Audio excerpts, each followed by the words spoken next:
జరిపే అవకాశం కుదరకపోవడం చేత 18 అట్లాగా ఒక 6 దినాలు జరిపితే అప్పుడు అందరికీ మిగతా ఉత్సవాలతో పాటు గరుడ వాహన సేవ జరుపుకునేటువంటి అవకాశం ఏర్పడ్డది.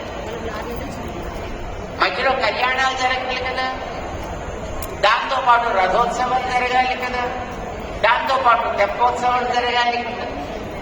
సో ఇలాగా కొన్ని ప్రధానమైనటువంటి సేవలైనా మధ్యలో జరుగుతూ ఉండగా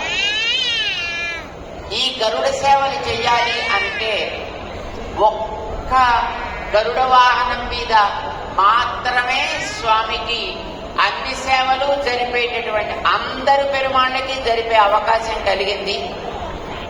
ఇప్పటిదాకా 18 గరుడోత్సవాలు ఒకనాడు జరిపితే 6 దినాల్లో అందరికీ కూడా గరుడ వాహన సేవ సమర్పించే అవకాశం కలుగుతుంది. ఇది ఒక పాఠం, ఇది ఒక లెసన్.